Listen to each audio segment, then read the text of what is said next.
함께 기도하겠습니다. 우리를 예배의 자리로 부르시고 또 말씀 앞에 서게 하신 주님, 다시 한번 주님 앞에서 우리가 신을 벗고 우리의 마음과 귀를 열기 원합니다.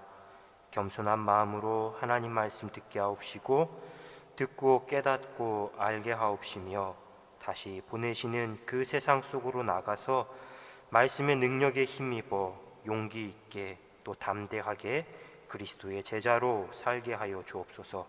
오직 주님의 말씀이 우리의 심령과 삶을 새롭게 하는 은혜의 시간이 되기 원하옵니다. 예수 그리스도의 이름으로 기도합니다. 아멘. 네, 오늘도 예배의 자리로 나온 우리 모든 성도님들에게 주님의 크신 은혜 함께하기를 소망합니다. 지금 우리가 죽음에 이르는 죄 이 8가지에 대해서 매주 하나씩 함께 말씀을 나누고 있습니다. 시기부터 교만까지 8개인데요. 우리 화면을 보시면서 한번 차례대로 마지막 교만까지 한번 해보도록 하겠습니다. 시작. 시기, 분노, 나태, 탐욕, 탐식, 정욕, 허영, 교만. 네, 이 8가지가 있습니다. 근데 이 중에 죄의 뿌리라고 할 수 있는 교만, 그리고 우리가 지난 시간에 시기에 대해서 함께 나눴고요. 앞으로 하나씩 살펴볼 것입니다. 그리고 오늘은 세 번째 시간으로 분노에 대해서 함께 말씀을 나누도록 하겠습니다. 한번 말씀을 나누기 전에 제가 우리 성도님들께 질문을 드려보겠습니다. 가장 최근에 우리 성도님들께서 화를 냈던 경험이 언제인지 한번 생각해 보시고요. 그때 자신이 무엇 때문에 어떤 이유로 화를 냈고 또 그 이후에 내가 화를 냈던 그 대상과의 관계가 어땠는지, 화해했는지 아니면 지금도 여전히 좀 뭔가 불편함이, 어색함이 남아있는지 생각해 보시기 바랍니다. 또 한 번쯤 나는 평소에 화가 나면 그 화를, 분노를 어떻게 다스리고 있는가, 점점 나에게 쌓여가는, 부딪혀오는 이 스트레스를 나는 어떤 방법으로 해결하고 있는가, 나에게 과연 그런 방법이 하나쯤 갖고 있는가, 이것도 한번 생각해 보시기 바랍니다. 몇 해 전에 제가 기억하기로는 한 2018년인 것 같은데요, 강서구에서 한 PC방에서 정말 끔찍한 사건이 하나 발생을 했습니다. 살인 사건인데요, 가해자였던 청년 남성이 피해자를 흉기로 무려 80여 차례를 찔렀습니다. 80여 차례, 우리 몸도 그렇지만 얼굴까지 흉기로 찔러서 살해한 사건이 일어났습니다. 조사를 해봤더니 이 남자가 이렇게 끔찍한 살인을 저지른 이유가 원한에 있는 것도 아니고요, 그냥 나를 무시했다, 그래서 내가 화가 났다. PC방 손님이었던 가해자가 아르바이트 했던 피해자에게 이 앞사람이 사용한 이 흔적들, 재떨이나 좀 쓰레기 좀 치워달라고 했는데 본인이 생각하기에는 그 아르바이트생이었던 피해자가 좀 표정이 좋지 않았던 것 같습니다. 그래서 나를 무시하고 비웃었다라는 이유로 화를 내고 충동적으로 살해를 한 것이죠. 이렇게 화에 의해서, 분노에 의해서 범죄를 저지르는 걸 분노 범죄라고 따로 분류를 한다고 합니다. 그런데 매년 해가 지날수록 전체 범죄에서 차지하는 이 분노 범죄의 비율이 계속 증가하고 있다고 합니다. 그런데 꼭 이렇게 잔인한 살인 사건뿐만이 아니라 분노 때문에, 화 때문에 우리 삶에서 일어나는 수많은 일들이 있지 않습니까? 분노 조절 장애라는 말을 한 번쯤 다 들어보셨을 겁니다. 정확히는 간헐적 폭발 장애라고 합니다. 간헐적 폭발 장애. 아주 사소한 일에도 그냥 욱하고 화가 나는데, 누구나 다 화를 낼 수는 있는데 이 화를 자신이 통제하지 못하는 겁니다. 그래서 폭언으로, 폭력으로 표출하는 것이죠. 이것이 바로 분노 조절 장애, 간헐적 폭발 장애입니다. 이렇게 밖으로 표출하는 것도 사건과 사고로 이어지지만 꼭 밖으로 분출하지 않았을 때에도 이 분노로 인해 발생하는 어려움들이 있습니다. 사람의 성향에 따라서, 기질에 따라서 어떤 사람은 이 분노를 표출하지 않고 어떻게 합니까? 자기 내면에, 마음에 차곡차곡 쌓아둡니다. 그러다가 결국 화병을 앓게 되는 거죠. 중요한 건 밖으로 터쳐버리는가, 아니면 안으로, 속으로 쌓아서 골마 터지게 하는가, 그 차이만 있을 뿐이라는 겁니다. 안타까운 점은 현대인들의 대다수가 바로 이런 증상을 안고 살아간다라는 겁니다. 언제든지 버튼 하나만 딱 누르면 폭발해버릴 것 같은 이런 일촉즉발의 마음 상태, 상황 속에서 살아가고 있다라는 거죠. 시한폭탄 같은 삶을 살아간다라는 겁니다. 시부모님 때문에, 남편 때문에, 또 자녀 때문에 옛날에 너무 스트레스를 받아서 그거를 풀지 못해서 꾹꾹꾹 쌓아왔던 이 화병, 사실 중년 여성에게만 나타나는 증상이었다고 합니다. 몇 년 전까지만 해도. 그런데 오늘날에는 이 화병이든 우울증이든 모두 다 남녀노소 똑같이 마음의 감기처럼 앓고 있다라는 거죠. 상황이 이렇다 보니까 학자들은 이런 우리 사회를 가리켜서 분노 사회다, 분노 시대다라고 정의를 하기도 하는데요.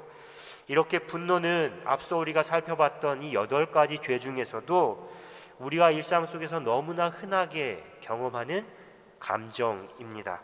하지만 너무 흔하지만 결과는 우리가 생각했던 것보다 훨씬 심각하게 나타납니다. 걷잡을 수 없을 만큼 파괴적으로 나타납니다. 물리적으로 피해를, 상처를 입는 것도 심각하지만 정신적인 측면에서, 또 관계적인 측면에서 이 분노 때문에 발생하는 피해가 만만치가 않습니다.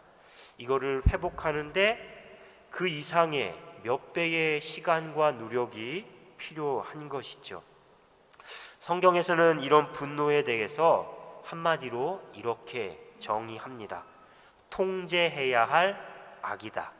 통제해야 할 악이다. 오늘 본문 야고보서 1장 19절 그리고 20절 말씀을 보십시오. 이 본문 가운데에 21절을 제외하고 이 두 구절 말씀의 핵심은 두 가지입니다. 분노에 대해서 하나는 더디하라라는 겁니다. 무조건 참아라, 참아라, 참아라. 분노는 나쁘다, 이게 아닙니다. 더디하라, 신중하게 잘 판단하라. 분노에 사로잡히지 말고 분노를 다스리라, 절제하라는 뜻입니다. 다른 하나는 이 분노가 하나님의 의를 이루지 못한다입니다. 만약 분노를 스스로 통제하지 못할 경우에는 하나님의 의를 이루지 못한다. 다시 말해 악한 모습으로 분노가 표출된다라는 뜻이죠. 같은 맥락에서 에베소서 4장 말씀에서도 이렇게 이야기합니다. 분을 내어도 죄를 짓지 말며 해가 지도록 분을 품지 말고 마귀에게 틈을 주지 말아라. 이 말씀을 정리해 보면 분명 분노 그 자체는 악이 아닙니다. 기쁨이나 슬픔처럼 우리가 갖고 있는 기본적인 감정 중에 하나입니다.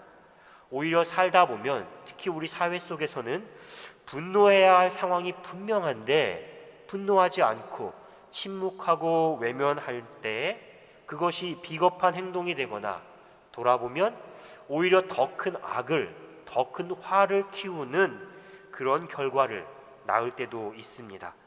지나치거나 모자라지만 않는다면 분노는 분명 우리가 선을 행할 수 있고 또 정의를 구현하는 긍정적인 에너지가 됩니다.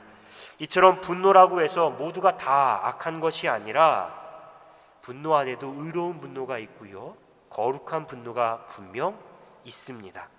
성경의 많은 인물들도 이 분노를 통해서 하나님의 뜻을 더 분명하게 나타내기도 했습니다.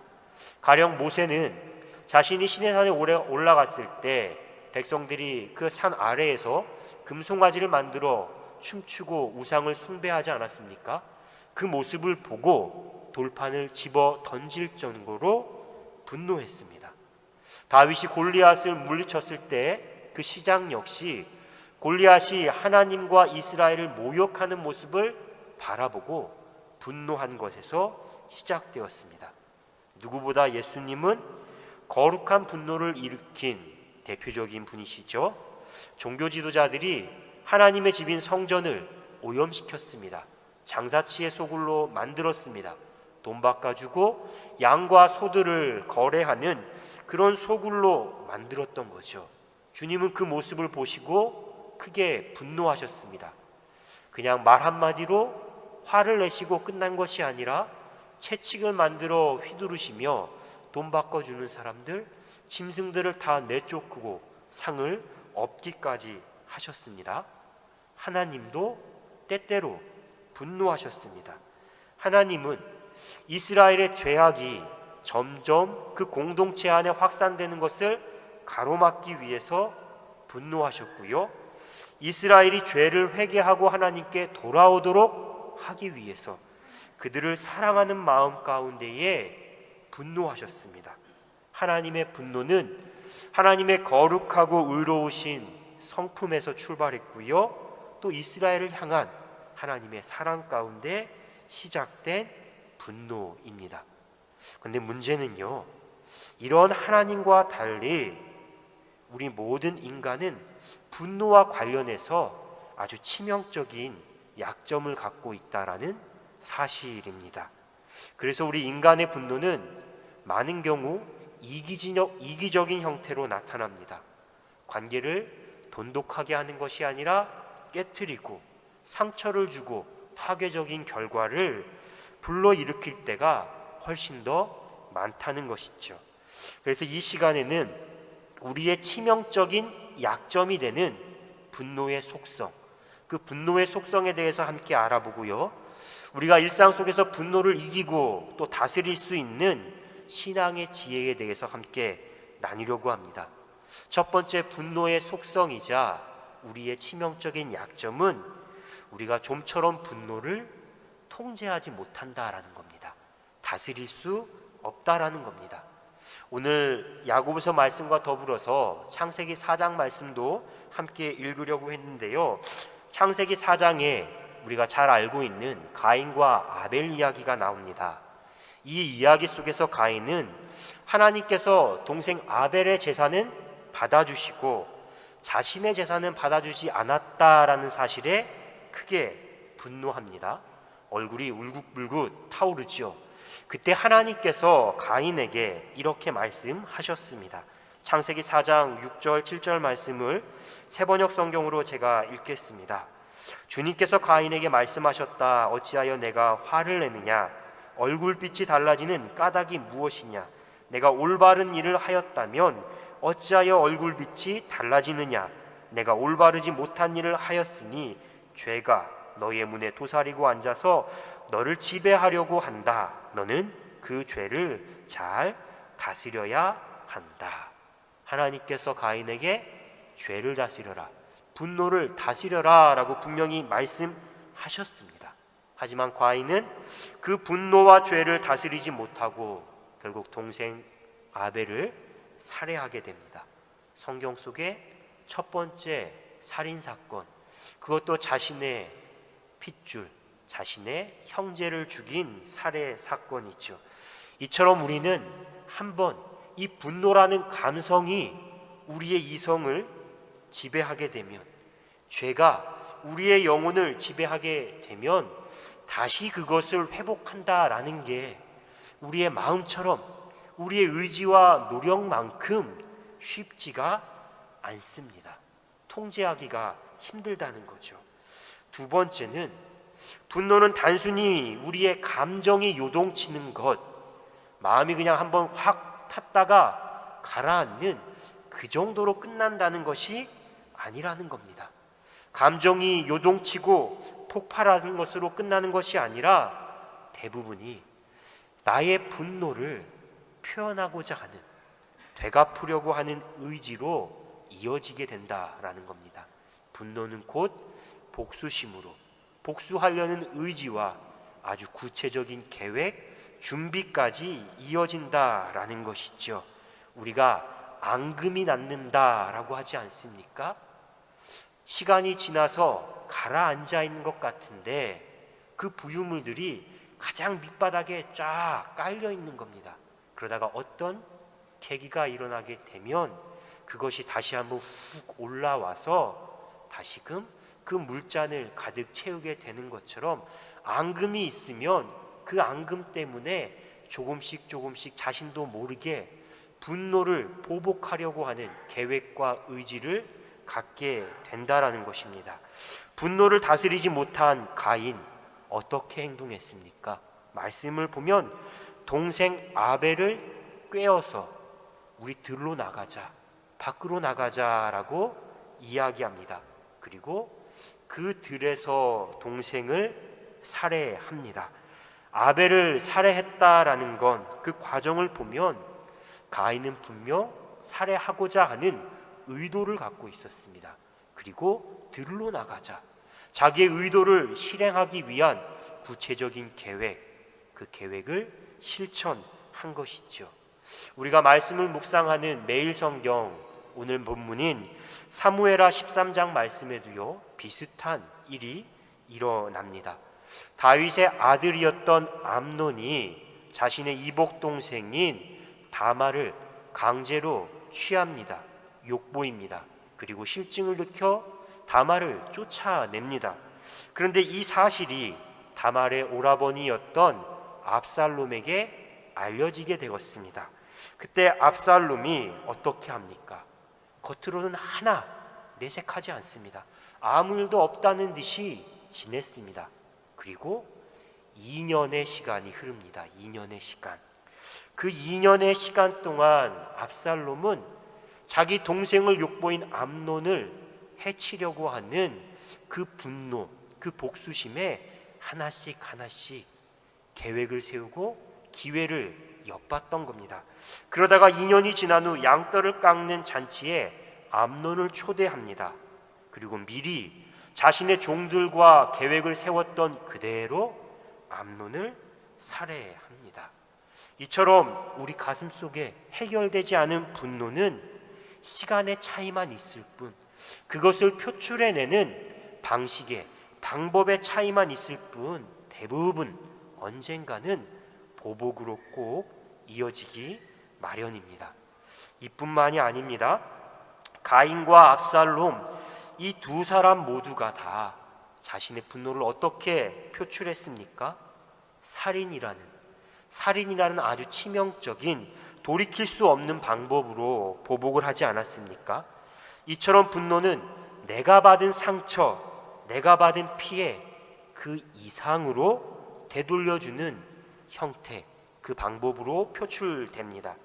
또 분노는요 꼭 폭력적인 형태로, 물리적인 폭력으로만 나타나는 게 아닙니다. 사실 대부분 일상을 보면 우리가 분노를 표출하는 방식, 보복하는 방식은 무엇으로 나타납니까? 말입니다. 말. 대부분 다 말로 우리는 자신의 분노 또 보복을 표출하는데요. 그런데 누구를 때리지 않았다고 해서, 상처를 입히지 않았다고 해서 그냥 말로 한마디 한 것이라고 해서 결코 가벼운 게 아닙니다. 인격살인이라는 말이 있지 않습니까? 화가 나서 내뱉은 그 한두 마디 때문에 아주 파괴적인 결과가 일어나기도 합니다.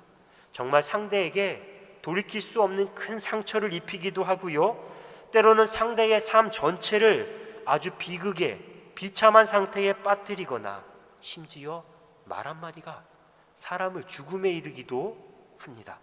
대표적인 예가 있습니다. 1990년대 우리 사회를 아주 떠들썩하게 했던 탈옥수 신창원, 다들 잘 알고 계시죠? 이 신창원이라는 사람이 지금은 탈옥했다가 다시 붙잡혀서 감옥에 있지 않습니까? 근데 그가 다시 감옥에 들어간 이후에 이혜인 수녀님께서 이 신창원과 여러 차례 80여 차례 편지를 주고받고 또 면회도 하면서 교류를 가졌다고 합니다.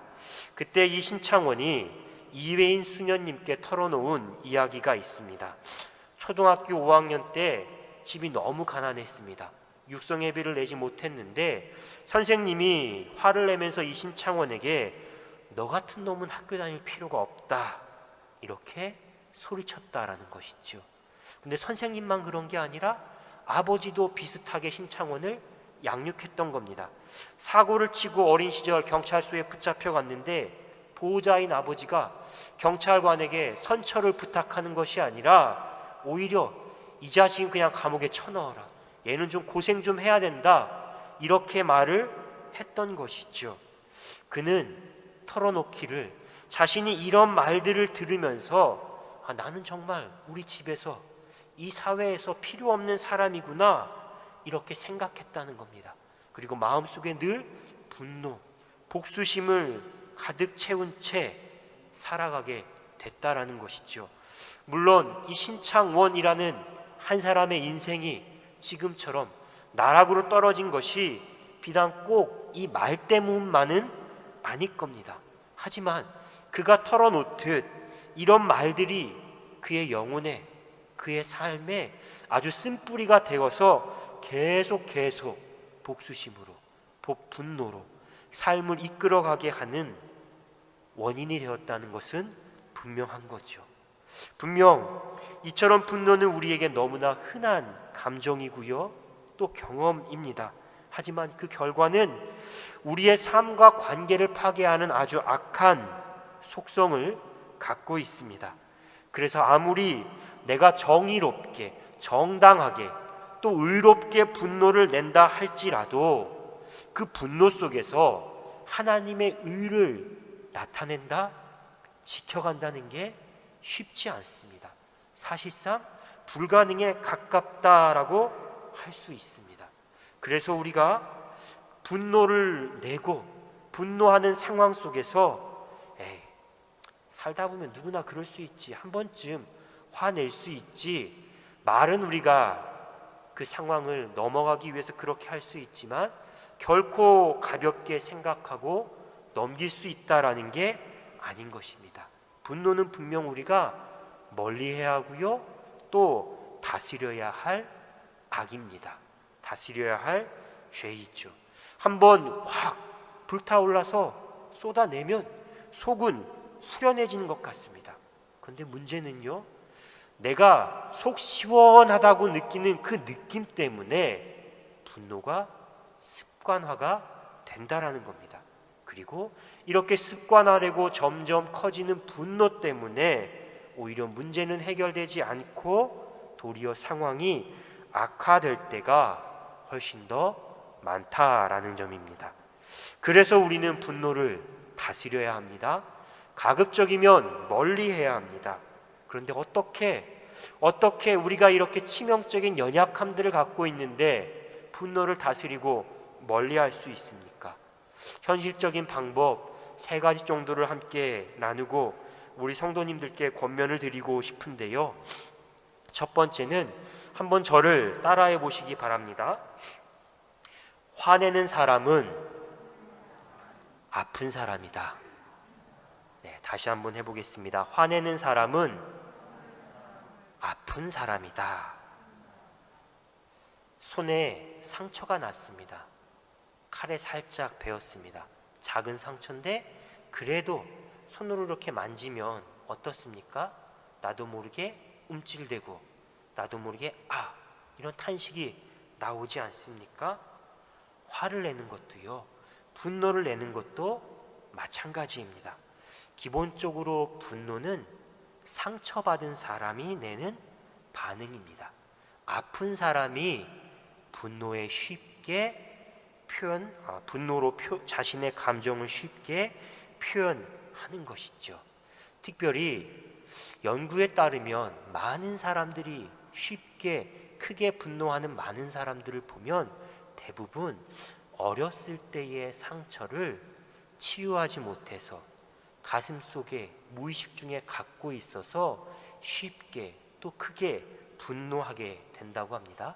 또 사회생활하면서 인간관계 속에서 자신이 받은 상처를 오롯이 다 치유하거나 회복하지 못한 채 살아가기 때문에 누군가 그 마음의 상처를 살짝만 건드려도 움찔대고 큰 소리로 반응하게 된다라는 거죠. 상처받은 사람이, 아픈 사람이 분노하게 된다라는 겁니다. 또 자기가 어떤 계획을 세우고 노력을 했는데 뜻대로 뭔가 잘 되지 않을 때 실망하지 않습니까? 절망하지 않습니까? 바로 이런 절망감, 실망감이 있을 때 가장 쉽게 드러내는 방법이 바로 분노라고 합니다. 그래서 혹시나 우리 주변에 쉽게 분노하는 사람이 있다면, 참 저 사람 못됐어, 나빴어, 참 가까이 하기 힘들어, 이상한 사람이야, 그렇게 생각할 수도 있지만, 그래도 그리스도인이라면 나쁜 사람, 이상한 사람으로 제껴두는 게 아니라 어떻게 생각해야 됩니까? 저 사람이 지금 아프구나, 상처를 안고 있구나, 그렇게 생각하고 이해해야 한다는 것입니다. 비난하고 피해야 할 대상이 아니라 우리가 긍휼히 여기는 마음으로, 사랑의 마음으로 따뜻하게 보듬고 감싸줘야 하는 대상이라는 것이죠. 자신에게도 마찬가지입니다. 혹시라도 자신이 요즘 부쩍, 사실 돌아보면 아무것도 안 했는데, 사소한 일인데 내가 왜 그때 예민하게 반응했지, 왜 울컥하고 화를 냈을까, 그런 생각을 하게 될 때가 있지 않습니까?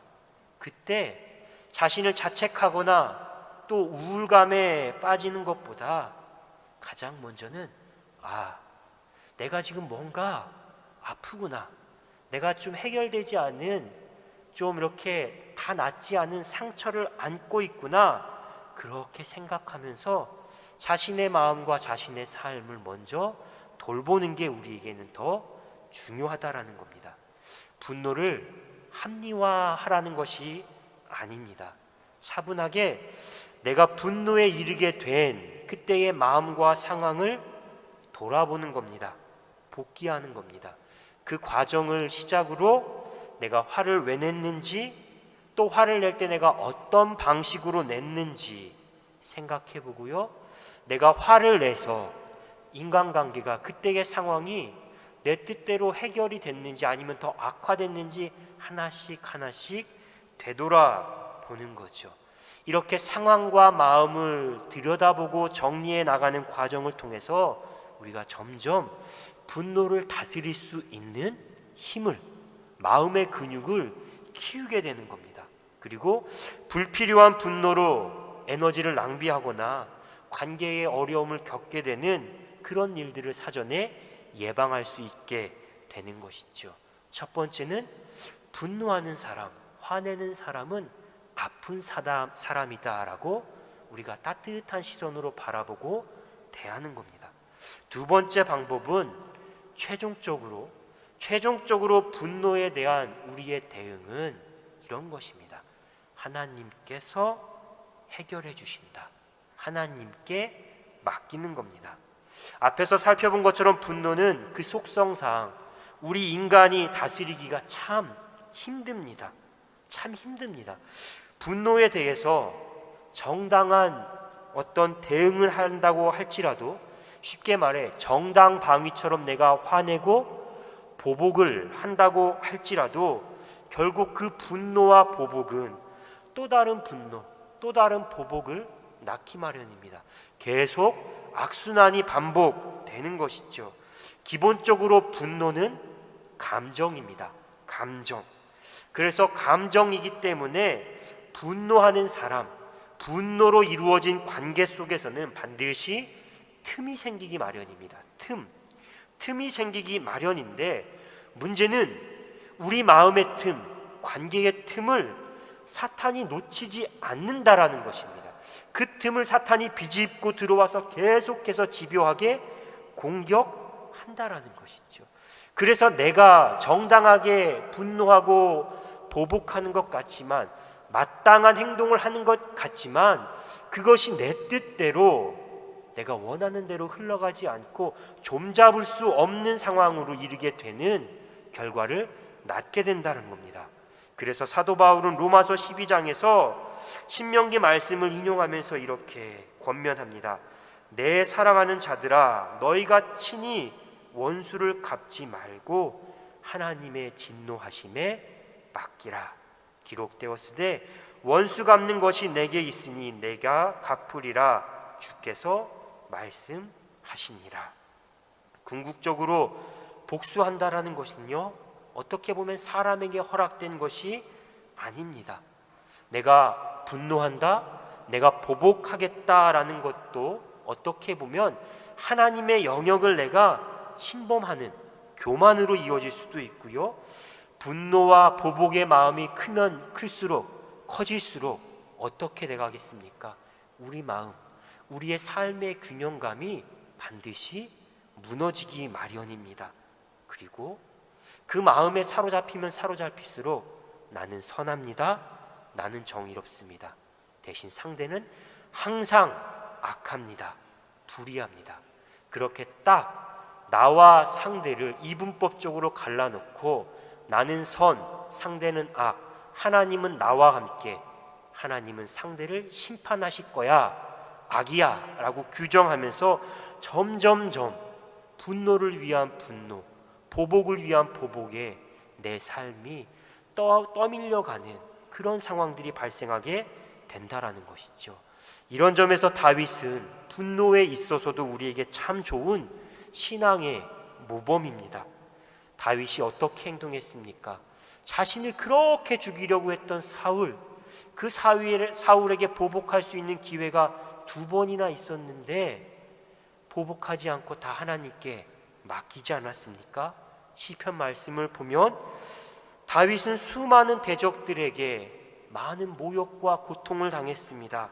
그 가운데에서도 다윗은 항상 원수를 갚는 일, 보복하는 일만큼은 하나님께 맡깁니다. 하나님께. 다윗이 기회가 없었습니까? 다윗이 능력이 없어서, 힘이 없어서 자기가 직접 분노하고 보복하지 않았습니까? 아닙니다.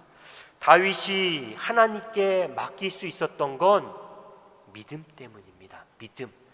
나보다 정의로우신 하나님께서 언젠가 하나님의 때와 방법에 따라 나의 이 아픈 마음을, 나의 이 상처를, 나의 분노를 되갚아 주실 것이다 라는 믿음이 있었기 때문에, 하나님을 신뢰했기 때문에 다윗은 하나님께 맡길 수 있었던 겁니다. 자기 삶을 복수와 분노심에 다 소진하는 것이 아니라 하나님께 나아가서 자기의 상한 마음을 다 털어놓고 기도하면서 오히려 하나님의 은혜를 구하는 더 큰 믿음의 길로 다윗은 나아갈 수 있었던 것이죠. 마지막으로 분노를 다스릴 수 있는 방법, 분노를 해결할 수 있는 방법은 용서입니다. 용서. 지금 내가 누군가에게 분노하고 있다면 그 분노는 내가 여전히 과거에 머물러 있다라는 증거입니다. 과거의 상처, 과거의 관계 속에 얽매여 있다라는 것이죠. 그러니 앞으로 한 발 내디디려고 해도 그 걸음 자체가 불가능하거나 자연스럽지 못합니다. 분노는 계속해서 우리를 과거의 상처에 묶어두는데, 용서는 그 과거의 상처로부터 우리를 풀어줍니다. 해방시킵니다. 헬라어로 용서를 뜻하는 단어 자체가 그 뜻입니다. 아페시스라는 단어인데요, 이 용서, 아페시스는 체포된 상태에서 우리를 풀어준다라는 뜻을 갖고 있습니다. 말 그대로 용서는 분노하는 사람이나 분노의 대상자나 모두가 다 과거의 상처에서부터 자유하게 만드는 것이죠. 그리고 새로운 관계, 새로운 창조적인 일을 위해 나아갈 수 있도록 우리에게 힘을 부여한다라는 겁니다. 더욱이 우리 그리스도인들의 용서는 하나님의 의를 나타냅니다. 하나님의 의를 나타냅니다.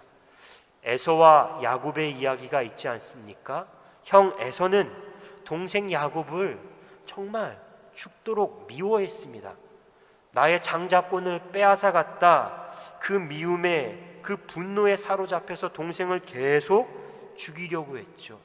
하지만 14년이라는 시간이 흘러서 동생 야곱이 삼촌 라반의 집에서 돌아올 때 형 에서가 동생을 맞으러 나갑니다. 그때 에서는 야곱을 어떻게 맞이합니까?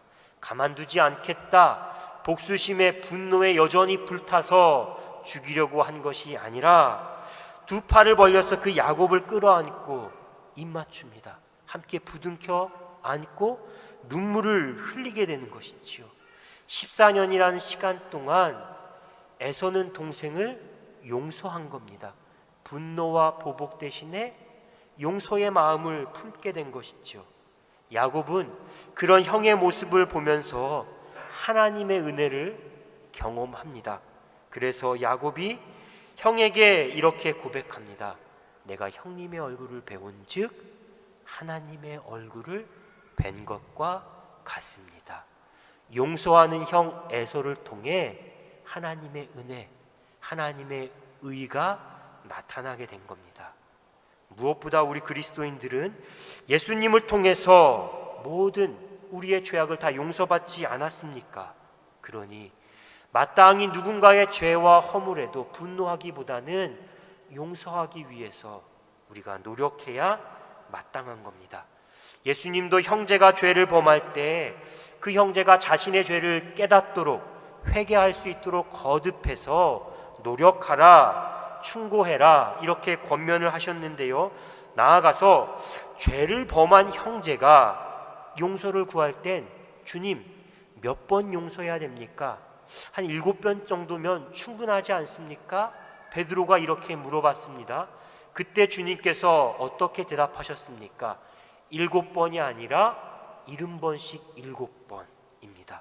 숫자를 계산해서 490번, 이게 숫자가 중요한 게 아니라 말씀의 의미, 주님 말씀의 의미는 사실상 제한 없이 상대가 너에게 용서를 구할 때, 회개를 할 때는 제한 없이 무조건 다 끝까지 용서하라는 말씀입니다. 이처럼 우리는 분노 앞에 또 다른 분노로, 보복으로 맞서는 게 아니라 예수님처럼 용서로, 온유함으로, 사랑으로 답해야 마땅한 것이죠. 사랑하는 성도 여러분, 죽음에 이르는 죄 세 번째, 분노에 대해서 함께 나눴습니다. 함께 나눈 분노의 속성, 또 분노를 우리가 다스리고 이겨낼 수 있는 신앙의 지혜들 한번 잘 기억하시고 지나치지 마시고 일상에서 꼭 묵상하시고 삶에 적용해 보시기 바랍니다. 분노로 우리의 마음속에 있는 관계 속에 마땅히 있어야 할 평안을 빼앗기는 것이 아니라, 하나님의 의를 해치는 것이 아니라 그리스도의 사랑, 하나님의 의를 나타낼 수 있는 그런 복된 삶 살아가시길 주님의 이름으로 축원합니다. 주신 말씀 묵상하며 침묵으로 잠시 기도하겠습니다.